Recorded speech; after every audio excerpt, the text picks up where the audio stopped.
Hey, Bill Shaka here. Welcome to another edition of the 5 Minute Motivator. Welcome to Tamarindo, Costa Rica. Ladies and gentlemen, I do my best to keep these presentations upbeat because they're obviously on motivation and self-motivation and how to create a personal climate of motivation and so forth. But today I'm going to be talking about one of the most insidious habits that I know of, and it's called procrastination.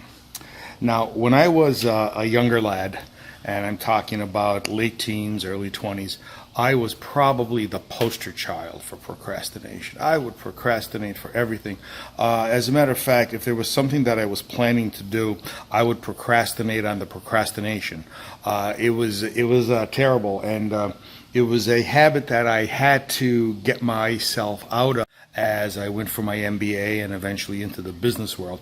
But I noticed that there are a lot of people, especially individuals in this new gig economy, that are still procrastinators. And I want to bring this to the limelight today.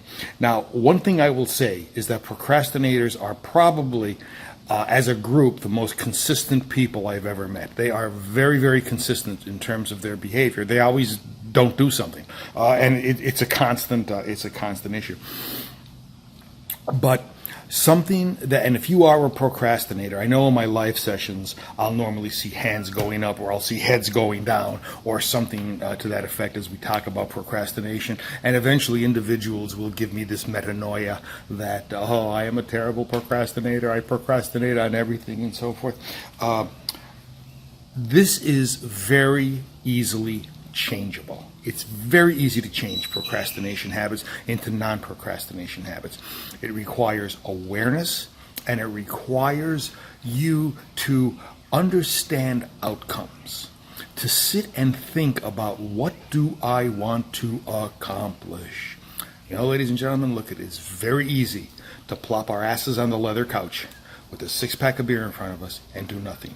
And you know something? There are times when that's important. There are times when sitting on the couch and watching TV and having a drink or binge watching a Netflix series makes sense. But it cannot be a consistent habit. We have got to be able to figure out how to get things done. Awareness is the first part. Understanding outcomes is the second part.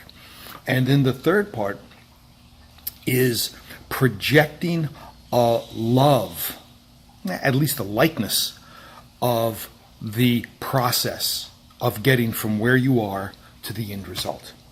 Now, if the end result requires you to do some type of arduous work, but this is something that you've decided to do, then get off your ass and do it. All right, it's really that simple. And love the process. Think about the process. Do what you can to enjoy the process. The more that you can mentally mind shift, the more that you can talk yourself into liking the process, the easier it's going to be to do it.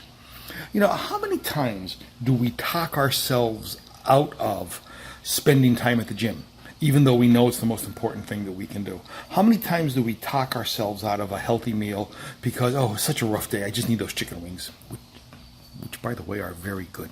How many times do we do that? Procrastination is an insidious habit. Procrastination is consistent because it's the type of habit that we can just kind of mold our way into. All right, the best thing we can do is be aware of our outcomes, love the process that gets us from where we are to our outcomes, and practice. I'm not suggesting it's going to be easy, but what I am suggesting is this: if you are a constant, consistent, continuous procrastinator, work with awareness of outcomes, work with loving the process, and little by little, you will stop being a procrastinator. What more do you want out of a 5-minute motivator? Bill Shaka, thanking you for your time. Looking forward to seeing you in the next edition. Don't forget, like, share, comment. Don't forget, join the memberships. See you soon. Bye.